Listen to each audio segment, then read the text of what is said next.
The Five White Mice. By Stephen Crane. Freddy was mixing a cocktail. His hand with the long spoon was whirling swiftly, and the ice in the glass hummed and rattled like a cheap watch. Over by the window, a gambler, a millionaire, a railway conductor, and the agent of a vast American syndicate were playing 7-up. Freddy surveyed them with the ironical glance of a man who is mixing a cocktail. From time to time a swarthy Mexican waiter came with his tray from the rooms at the rear, and called his orders across the bar. The sounds of the indolent stir of the city, awakening from its siesta, floated over the screens which barred the sun and the inquisitive eye. From the faraway kitchen could be heard the roar of the old French chef, driving, herding, and abusing his Mexican helpers. A string of men came suddenly in from the street. They stormed up to the bar. There were impatient shouts. "Come now, Freddy, don't stand there like a portrait of yourself. Wiggle." Drinks of many kinds and colors, amber, green, mahogany, strong and mild, began to swarm upon the bar with all the attendants of lemon, sugar, mint, and ice. Freddy, with Mexican support, worked like a sailor in the provision of them, sometimes talking with that scorn for drink and admiration for those who drink which is the attribute of a good barkeeper. At last a man was afflicted with a stroke of dice shaking.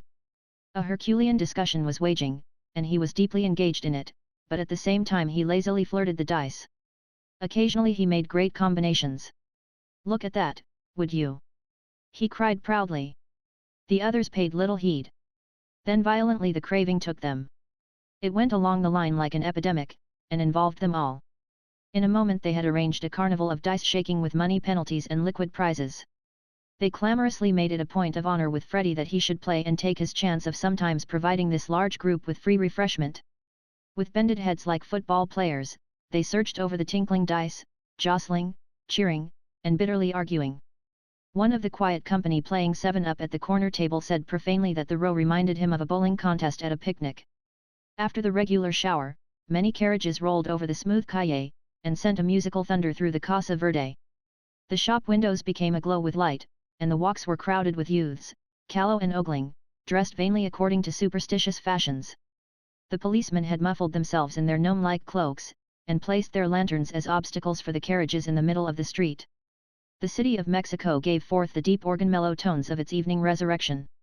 But still the group at the bar of the Casa Verde were shaking dice. They had passed beyond shaking for drinks for the crowd, for Mexican dollars, for dinners, for the wine at dinner. They had even gone to the trouble of separating the cigars and cigarettes from the dinner's bill, and causing a distinct man to be responsible for them. Finally they were aghast. Nothing remained in sight of their minds which even remotely suggested further gambling. There was a pause for deep consideration. "Well, well," a man called out in the exuberance of creation. "I know. Let's shake for a box tonight at the circus." "A box at the circus?" The group was profoundly edified. "That's it. That's it. Come on now. Box at the circus." A dominating voice cried, "High man out." An American, tall, and with a face of copper red from the rays that flash among the Sierra Madres and burn on the cactus deserts, took the little leathern cup and spun the dice out upon the polished wood. A fascinated assemblage hung upon the bar rail. 3 kings turned their pink faces upward. The tall man flourished the cup, burlesquing, and flung the 2 other dice. From them he ultimately extracted 1 more pink king. "There," he said. "Now, let's see. 4 kings." He began to swagger in a sort of provisional way. The next man took the cup, and blew softly in the top of it. Poising it in his hand, he then surveyed the company with a stony eye and paused. They knew perfectly well that he was applying the magic of deliberation and ostentatious indifference, but they could not wait in tranquillity during the performance of all these rites. They began to call out impatiently. "Come now, hurry up." At last the man, with a gesture that was singularly impressive, threw the dice. The others set up a howl of joy. Not a pair. There was another solemn pause. The men moved restlessly. "Come, now, go ahead."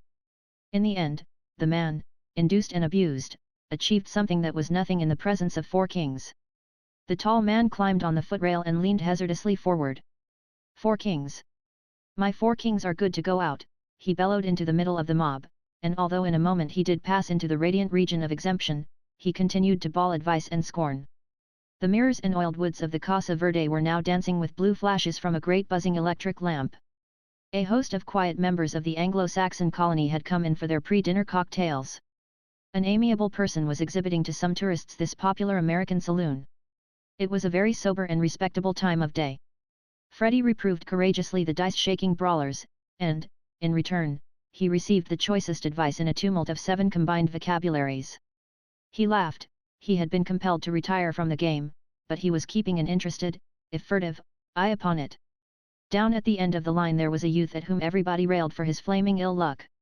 At each disaster, Freddie swore from behind the bar in a sort of affectionate contempt. "Why, this kid has had no luck for 2 days. Did you ever see such throwin'?" The contest narrowed eventually to the New York kid and an individual who swung about placidly on legs that moved in nefarious circles. He had a grin that resembled a bit of carving. He was obliged to lean down and blink rapidly to ascertain the facts of his venture, but fate presented him with 5 queens. His smile did not change, but he puffed gently like a man who has been running. The others, having emerged unscathed from this part of the conflict, waxed hilarious with the kid. They smote him on either shoulders. "We've got you stuck for it, kid. You can't beat that game. 5 queens." Up to this time the kid had displayed only the temper of the gambler, but the cheerful hoots of the players, supplemented now by a ring of guying non-combatants, caused him to feel profoundly that it would be fine to beat the 5 queens. He addressed a gambler's slogan to the interior of the cup.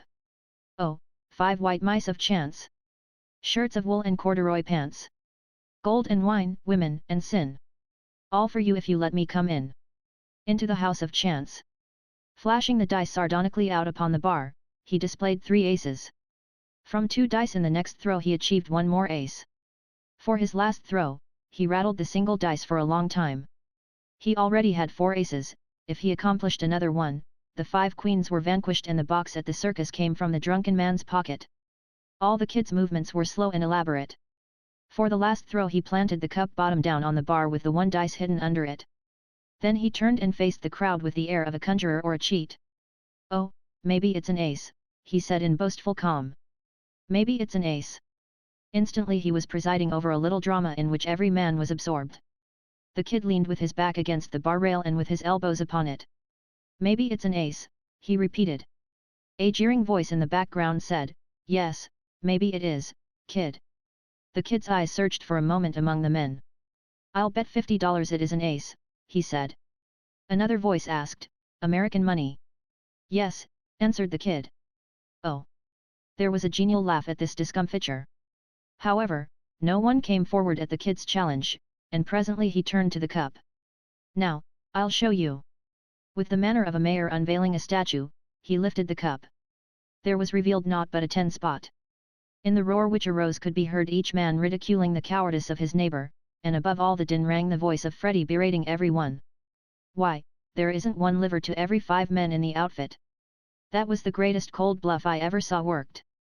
He wouldn't know how to cheat with dice if he wanted to. Don't know the first thing about it. I could hardly keep from Logan when I seen him drillin' you around.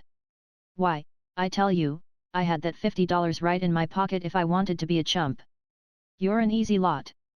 Nevertheless the group who had won in the theater box game did not relinquish their triumph. They burst like a storm about the head of the kid, swinging at him with their fists. "5 white mice!" they quoted, choking. "5 white mice! Oh, they are not so bad," said the kid. Afterward it often occurred that a man would jeer a finger at the kid and derisively say, "5 white mice." On the route from the dinner to the circus, others of the party often asked the kid if he had really intended to make his appeal to mice. They suggested other animals, rabbits, dogs, hedgehogs, snakes, possums. To this banter the kid replied with a serious expression of his belief in the fidelity and wisdom of the 5 white mice. He presented a most eloquent case, decorated with fine language and insults, in which he proved that if one was going to believe in anything at all, one might as well choose the 5 white mice. His companions, however, at once and unanimously pointed out to him that his recent exploit did not place him in the light of a convincing advocate. The kid discerned 2 figures in the street. They were making imperious signs at him. He waited for them to approach, for he recognized one as the other kid, the Frisco Kid. There were 2 kids. With the Frisco Kid was Benson. They arrived almost breathless. "Where you been?" cried the Frisco Kid. It was an arrangement that upon a meeting the one that could first ask this question was entitled to use a tone of limitless injury. What you been doing? Where you going? Come on with us. Benson and I have got a little scheme. The New York kid pulled his arm from the grapple of the other. I can't. I've got to take these sutlers to the circus. They stuck me for it shaking dice at Freddy's. I can't, I tell you. The two did not at first attend to his remarks. Come on. We've got a little scheme. I can't. They stuck me. I've got to take 'em to the circus. At this time it did not suit the men with the scheme to recognize these objections as important. Oh, take 'em some other time. Well, can't you take 'em some other time? Let 'em go. Damn the circus. Get cold feet. What did you get stuck for? Get cold feet. But despite their fighting, the New York kid broke away from them. I can't, I tell you. They stuck me. As he left them, they yelled with rage. Well, meet us, now, do you hear? In the Casa Verde as soon as the circus quits. Here. They threw maledictions after him. In the city of Mexico, a man goes to the circus without descending in any way to infant amusements, because the Circo Teatro Oran is one of the best in the world, and too easily surpasses anything of the kind in the United States, where it is merely a matter of a number of rings, if possible, and a great professional agreement to lie to the public. Moreover, the American clown, who in the Mexican arena prances and gabbles, is the clown to whom writers refer as the delight of their childhood, and lament that he is dead. At this circus the kid was not debased by the sight of mournful prisoner elephants and caged animals forlorn and sickly. He sat in his box until late, and laughed and swore when past laughing at the comic foolish wise clown. When he returned to the Casa Verde there was no display of the Frisco Kid and Benson. Freddy was leaning on the bar listening to four men terribly discuss a question that was not plain. There was a card game in the corner, of course. Sounds of revelry pealed from the rear rooms. When the kid asked Freddy if he had seen his friend and Benson, Freddy looked bored. Oh, yes, they were in here just a minute ago, but I don't know where they went. They've got their skates on. Where they been? Came in here rolling across the floor like two little guilt gods. They wobbled around for a time, and then Frisco wanted me to send 6 bottles of wine around to Benson's rooms, but I didn't have anybody to send this time of night, and so they got mad and went out. Where did they get their loads? In the first deep gloom of the street the kid paused a moment debating. But presently he heard quavering voices. Oh, kid! Kid! Come here! Peering, he recognized 2 vague figures against the opposite wall. He crossed the street, and they said, Hello kid! Say, where did you get it? He demanded sternly. You Indians better go home. What did you want to get scragged for? His face was luminous with virtue. As they swung to and fro, they made angry denials. We unload. We unload. Big chump. Komatanja drink. The sober youth turned then to his friend. Hadn't you better go home, kid? Come on, it's late. You'd better break away. The Frisco Kid wagged his head decisively. Got take Benson home first. He'll be wallowing around in a minute. Don't mind me. I'm all right. Sarely, he's all right, said Benson, arousing from deep thought. He's all right. But better take him home, though. That's right. He's load. But he's all right. No need go home any more and you. But better take him home. He's load. He looked at his companion with compassion. Kid, you're load. The sober kid spoke abruptly to his friend from San Francisco. Kid, pull yourself together, now. Don't fool. We've got to brace this ass of a Benson all the way home. Get hold of his other arm. The Frisco Kid immediately obeyed his comrade without a word or a glower. He seized Benson and came to attention like a soldier. Later, indeed, he meekly ventured, can't we take cab? But when the New York kid snapped out that there were no convenient cabs he subsided to an impassive silence. He seemed to be reflecting upon his state without astonishment, dismay, or any particular emotion. He submitted himself woodenly to the direction of his friend. Benson had protested when they had grasped his arms. Washa doing? He said in a new and guttural voice. Washa doing? I unload. Komatanja drink. Oh, come along, you idiot, said the New York kid. The Frisco Kid merely presented the mien of a stoic to the appeal of Benson, and in silence dragged away at one of his arms. Benson's feet came from that particular spot on the pavement with the reluctance of roots and also with the ultimate suddenness of roots. The three of them lurched out into the street in the abandon of tumbling chimneys. Benson was meanwhile noisily challenging the others to produce any reasons for his being taken home. His toes clashed into the curb when they reached the other side of the calle, and for a moment the kids hauled him along with the points of his shoes scraping musically on the pavement.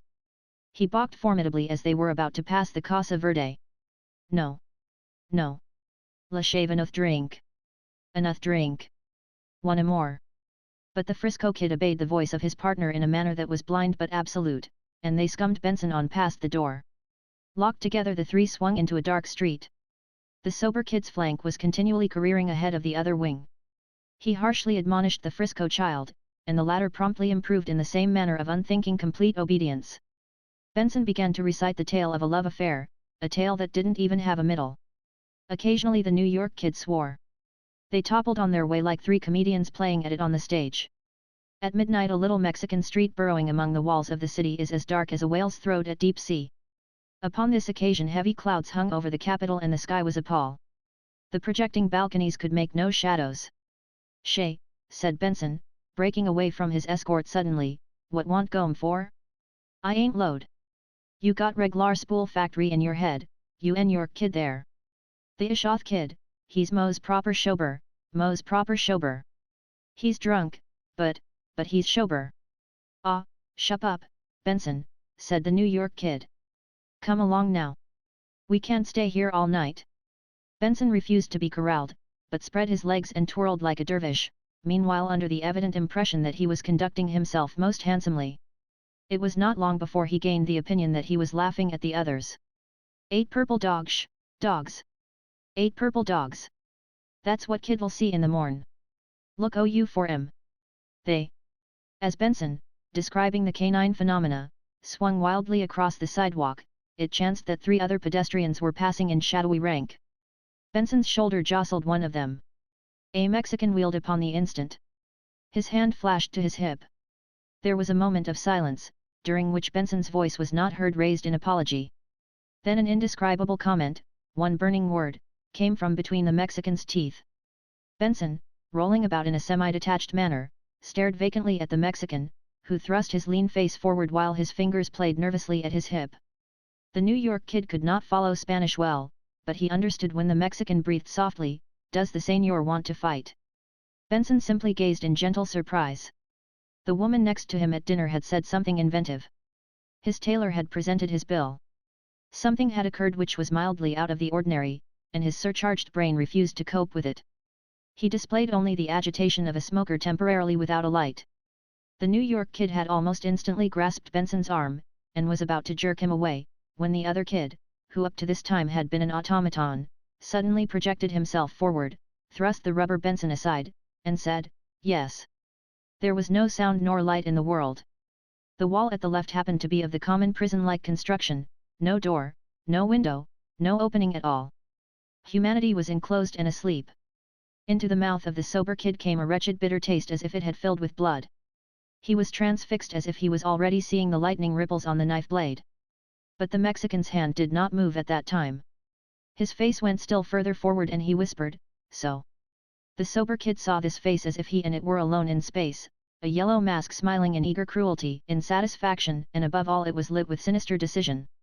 As for the features, they were reminiscent of an unplaced, a forgotten type, which really resembled with precision those of a man who had shaved him 3 times in Boston in 1888. But the expression burned his mind as sealing wax burns the palm, and fascinated, stupefied, he actually watched the progress of the man's thought toward the point where a knife would be wrenched from its sheath. The emotion, a sort of mechanical fury, a breeze made by electric fans, a rage made by vanity, smote the dark countenance in wave after wave. Then the New York kid took a sudden step forward. His hand was at his hip. He was gripping there a revolver of robust size. He recalled that upon its black handle was stamped a hunting scene in which a sportsman in fine leggings and a peaked cap was taking aim at a stag less than 1/8 of an inch away. His pace forward caused instant movement of the Mexicans. One immediately took 2 steps to face him squarely. There was a general adjustment, pair and pair. This opponent of the New York kid was a tall man and quite stout. His sombrero was drawn low over his eyes. His serape was flung on his left shoulder. His back was bended in the supposed manner of a Spanish grandee. This concave gentleman cut a fine and terrible figure. The lad, moved by the spirits of his modest and perpendicular ancestors, had time to feel his blood roar at sight of the pose. He was aware that the third Mexican was over on the left fronting Benson, and he was aware that Benson was leaning against the wall sleepily and peacefully eyeing the convention. So it happened that these 6 men stood, side fronting side, 5 of them with their right hands at their hips and with their bodies lifted nervously, while the central pair exchanged a crescendo of provocations. The meaning of their words rose and rose. They were traveling in a straight line toward collision. The New York Kid contemplated his Spanish grandee. He drew his revolver upward until the hammer was surely free of the holster. He waited immovable and watchful while the garrulous Frisco Kid expended 2.5 lexicons on the middle Mexican. The Eastern lad suddenly decided that he was going to be killed. His mind leaped forward and studied the aftermath. The story would be a marvel of brevity when first it reached the far New York home, written in a careful hand on a bit of cheap paper, topped and footed and backed by the printed fortifications of the cable company. But they are often as stones flung into mirrors, these bits of paper upon which are laconically written all the most terrible chronicles of the times. He witnessed the uprising of his mother and sister, and the invincible calm of his hard-mouthed old father, who would probably shut himself in his library and smoke alone. Then his father would come, and they would bring him here and say, "This is the place." Then, very likely, each would remove his hat. They would stand quietly with their hats in their hands for a decent minute. He pitied his old financing father, unyielding and millioned, a man who commonly spoke 22 words a year to his beloved son. The kid understood it at this time. If his fate was not impregnable, he might have turned out to be a man and have been liked by his father. The other kid would mourn his death. He would be preternaturally correct for some weeks, and recite the tale without swearing. But it would not bore him. For the sake of his dead comrade he would be glad to be preternaturally correct, and to recite the tale without swearing. These views were perfectly stereopticon, flashing in and away from his thought with an inconceivable rapidity until after all they were simply one quick dismal impression. And now here is the unreal real, into this kid's nostrils, at the expectant moment of slaughter, had come the scent of new mown hay, a fragrance from a field of prostrate grass, a fragrance which contained the sunshine, the bees, the peace of meadows, and the wonder of a distant crooning stream. It had no right to be supreme, but it was supreme, and he breathed it as he waited for pain and a sight of the unknown. But in the same instant, it may be, his thought flew to the Frisco Kid, and it came upon him like a flicker of lightning that the Frisco Kid was not going to be there to perform, for instance, the extraordinary office of respectable mourner. The other kid's head was muddled, his hand was unsteady, his agility was gone. This other kid was facing the determined and most ferocious gentleman of the enemy. The New York Kid became convinced that his friend was lost. There was going to be a screaming murder. He was so certain of it that he wanted to shield his eyes from sight of the leaping arm and the knife. It was sickening, utterly sickening. The New York Kid might have been taking his first sea voyage. A combination of honorable manhood and inability prevented him from running away. He suddenly knew that it was possible to draw his own revolver, and by a swift maneuver face down all 3 Mexicans. If he was quick enough he would probably be victor. If any hitch occurred in the draw he would undoubtedly be dead with his friends. It was a new game, he had never been obliged to face a situation of this kind in the Beacon Club in New York. In this test, the lungs of the kid still continued to perform their duty. Oh, 5 white mice of chance. Shirts of wool and corduroy pants. Gold and wine, women and sin. All for you if you let me come in. Into the house of chance. He thought of the weight and size of his revolver, and dismay pierced him. He feared that in his hands it would be as unwieldy as a sewing machine for this quick work. He imagined, too, that some singular providence might cause him to lose his grip as he raised his weapon. Or it might get fatally entangled in the tails of his coat. Some of the eels of despair lay wet and cold against his back. But at the supreme moment the revolver came forth as if it were greased and it arose like a feather. This somnolent machine, after months of repose, was finally looking at the breasts of men. Perhaps in this one series of movements, the kid had unconsciously used nervous force sufficient to raise a bale of hay. Before he comprehended it he was standing behind his revolver glaring over the barrel at the Mexicans, menacing first one and then another. His finger was tremoring on the trigger. The revolver gleamed in the darkness with a fine silver light. The fulsome grandee sprang backward with a low cry. The man who had been facing the Frisco Kid took a quick step away. The beautiful array of Mexicans was suddenly disorganized. The cry and the backward steps revealed something of great importance to the New York kid. He had never dreamed that he did not have a complete monopoly of all possible trepidations. The cry of the grandee was that of a man who suddenly sees a poisonous snake. Thus the kid was able to understand swiftly that they were all human beings. They were unanimous in not wishing for too bloody combat. There was a sudden expression of the equality. He had vaguely believed that they were not going to evince much consideration for his dramatic development as an active factor. They even might be exasperated into an onslaught by it. Instead, they had respected his movement with a respect as great even as an ejaculation of fear and backward steps. Upon the instant he pounced forward and began to swear, unreeling great English oaths as thick as ropes, and lashing the faces of the Mexicans with them. He was bursting with rage, because these men had not previously confided to him that they were vulnerable. The whole thing had been an absurd imposition. He had been seduced into respectful alarm by the concave attitude of the grandee. And after all there had been an equality of emotion, an equality, he was furious. He wanted to take the serape of the grandee and swaddle him in it. The Mexicans slunk back, their eyes burning wistfully. The kid took aim first at one and then at another. After they had achieved a certain distance they paused and drew up in a rank. They then resumed some of their old splendor of manner. A voice hailed him in a tone of cynical bravado as if it had come from between lips of smiling mockery.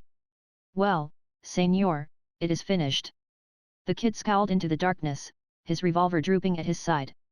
After a moment he answered, "I am willing." He found it strange that he should be able to speak after this silence of years. "Good night, Señor." "Good night." When he turned to look at the Frisco kid he found him in his original position, his hand upon his hip. He was blinking in perplexity at the point from whence the Mexicans had vanished. "Well," said the sober kid crossly, "are you ready to go home now?" The Frisco kid said, "Where they gone?" His voice was undisturbed but inquisitive. Benson suddenly propelled himself from his dreamful position against the wall. "Frisco kid's all right. He's drunk's fool and he's all right. But you New York kid, you're sober." He passed into a state of profound investigation. "Kid sober cause didn't go with us. Didn't go with us cause went to damn circus. Went to damn circus cause lose shaken dice. Lose shaken dice cause, what make lose shaken dice, kid?" The New York kid eyed the senile youth. "I don't know. The 5 white mice, maybe." Benson puzzled so over this reply that he had to be held erect by his friends. Finally the Frisco kid said, "Let's go home." Nothing had happened.